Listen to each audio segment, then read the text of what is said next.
Hi friends, welcome back, and today I would like to talk about relationships.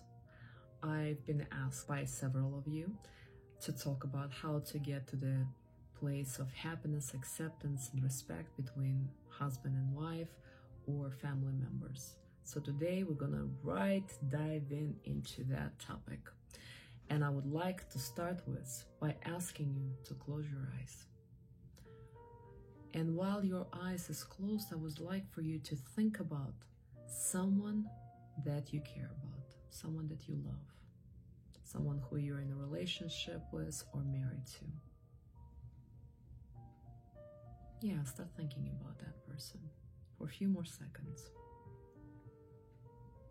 And now you can open your eyes. And now we're gonna dive into the test that I just had for you for several seconds and give you the answer to this test and the results.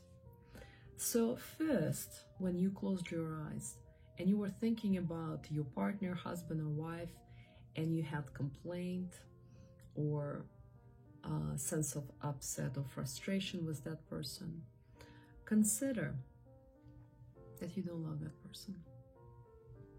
Just consider for a second. That means you wanted to enjoy your partner. You're attached to your partner. You would like to have something different in your relationship with this person. But mainly you're there because you're enjoying this person and you're attached to it and you're used to him or her. But there's no true love there. And I know right now you might be in a state of confusion, shock, but stay in this conversation and I'm gonna show you what I mean. Now, second, if you did not feel anything towards the person that you imagined, your heart was cold, you didn't feel no sense of love or no sense of frustration or complaint or upset, it's not good or bad, it's just what is. Consider that you don't love that person either. You don't have no drama with this person, but you are not in love with them. Maybe you met this person and start dating them because they were beautiful or because they were smart or because they were financially set. There was some kind of reason behind it, but you were never really in love with that person. And you might be dating this person, you might be married to this person, you might be in a relationship with this person, and you might be having, you might be making love every day or every week and spend time with this person, but you're not in love. You don't have that warmth and love to that person. And now, the third category, if you closed your eyes and you saw this person and you had this feeling of light or love or appreciation or something like that, consider that you do love them.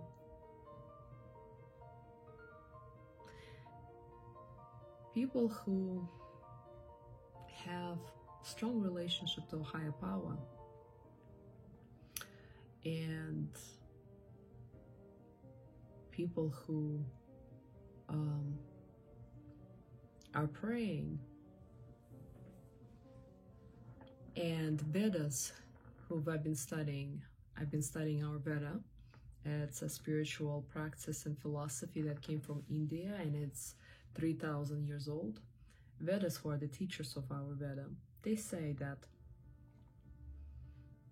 people truly experience the spirit and the soul of the person only when they meet them and only when they fall in love with them. And I want to give you an example of that. Years ago, I remember I was moving from one condo to another. And that day I had to move a lot of boxes with my friends because, again, I was moving from one place to another, and it was a very long day. And I remember it was 5 p.m. when I had to give a ride to my close friend who was helping me to move. And when I was dropping him off, he asked me, said, Alisa, could you join me and my wife in my friend's house? We're just gonna chat, we're gonna hang out and spend quality time. There's just five of us there. And I thought, wow, I need to take a shower. I'm tired. I'm all wrinkled. I don't have my hair done, my makeup done. I don't look well. I felt really tired and exhausted, and I just wanted to go home and take a shower and go to bed and rest. But he was insisting and insistent, and his wife was insistent, who was my best friend. So finally, an hour later, I said, fine. Wow, remember, it took 1 hour for them to convince me to go inside of my future husband into his apartment. So I've gone in, and there were 5 friends hanging out, listening to music, drinking tea, and remember entering that room feeling, what a wonderful energy and what a wonderful people.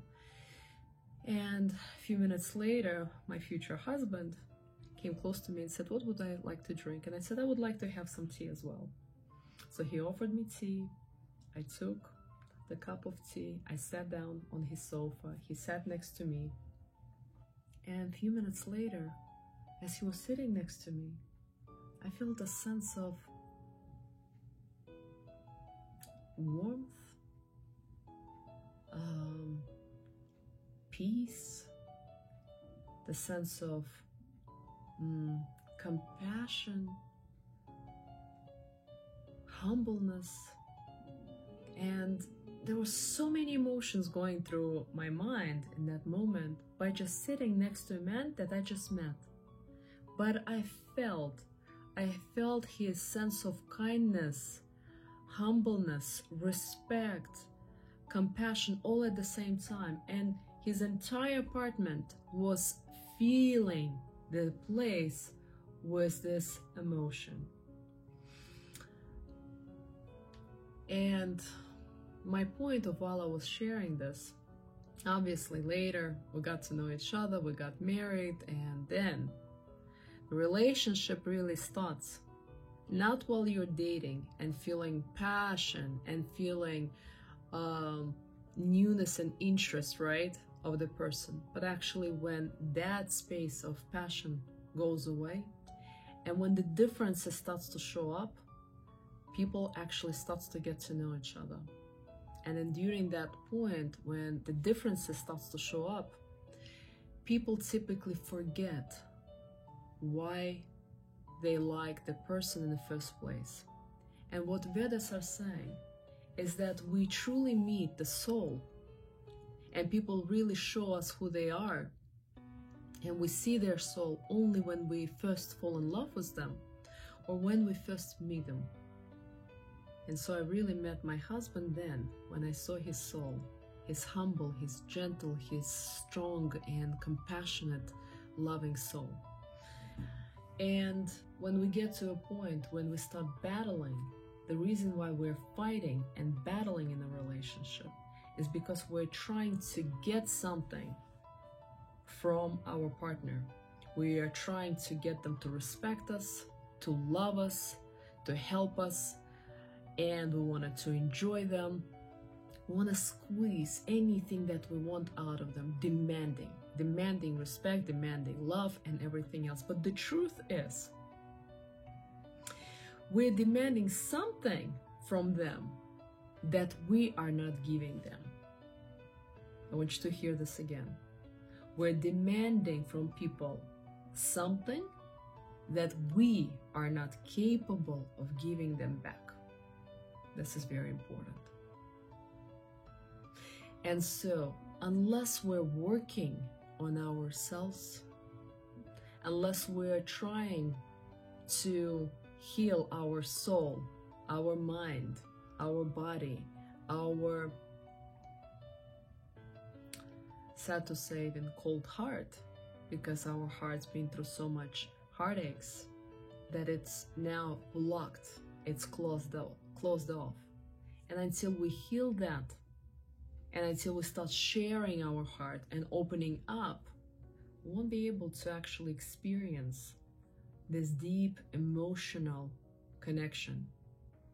Because I see a lot of people who have a lot of possessions, big homes, lots of cars, even beautiful wife or rich husband, but it doesn't make them emotionally connected, emotionally happy. People are emotionally starving and hungry. That's why they're spending so much time watching TV, playing video games, or working, or gambling, or drinking, or eating. All of it to suppress that emotional hunger. And consider that emotional closeness can never come from another human being. It only comes from the power above. When we start to meditate, when we start to pray, when we start to grow emotionally and spiritually, we start feeling happiness and love and fulfillment inside, then we'll stop demanding that from our partners. And that's when we actually start to experience them as we experienced them when we just met them. And that's when, on the soul level, we start to actually feel love. Because when in the beginning, I see a lot of people also go on a dating sites and they start to date people that they just met online. By the way, it's the worst thing that people can do. Because online people are on their bios sharing the things that they want to be, but it doesn't mean that they are.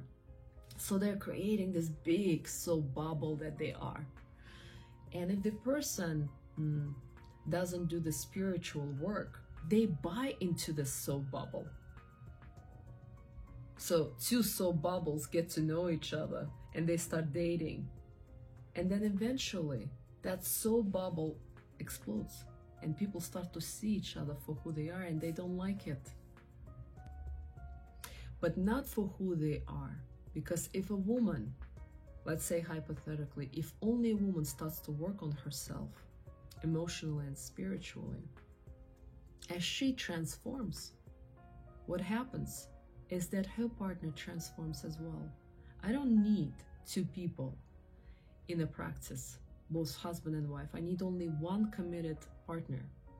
And if that committed partner is doing the work, the other follows.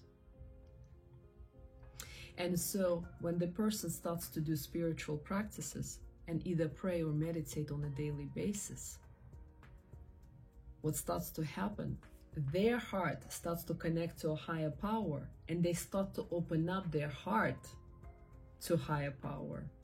They start to experience that warmth and that love. And only that love that they experience towards higher power first then starts to open up to their partners. And actually then it's not just partners, it's their children, it's their friends, it's family members, their parents, and etc. And that's powerful. They no longer have the complaints. And what they start to experience after months of practice of prayer or meditation, they come to the first stage of love. And that first stage of love called acceptance. That's one of the most powerful feelings that you can experience for another human being. Instead of having complaints against them, you just truly accept them for who they are. Whether they're short, tall, stubborn, mean, have short temper, lazy, however they are. And in this stage, when you get to the true acceptance, you starting to see this person how you saw them first. That humble, that kind, loving, peaceful, whatever that you truly liked in them. And then as you continue to meditate or pray, a month or 2 months later, depending how long as your prayer or meditation, you get to the second stage of love, which is respect. And when you get to that stage of respect, all of a sudden, everything that you wanted from that person, well, let me take that back. If you were in the first stage, wanting for your husband to be this businessman, rich, workaholic, and provider, and etc. It doesn't mean that this person gonna be like that. Not at all. They will be changing, but they will be changing on the soul level. You're no longer gonna have attachment to how you want them to change. And because you got to the level of acceptance, their soul level starts to expand because they now feel the same way towards you.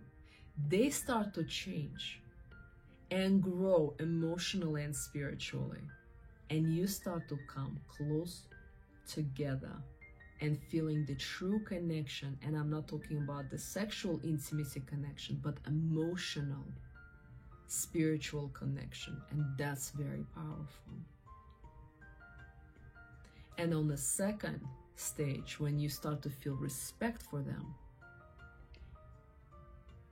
when you advise them something or suggest something, for the first time they start to hear you and they start to follow your suggestion because they trust you, because they feel you don't want to change them any longer. You don't want to fix them, change them. You're no longer complaining, battling them.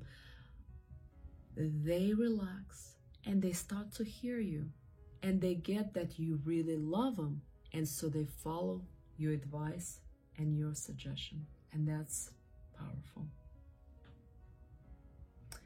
So with that said, I strongly suggest for you to go back to listen to one of my previous videos.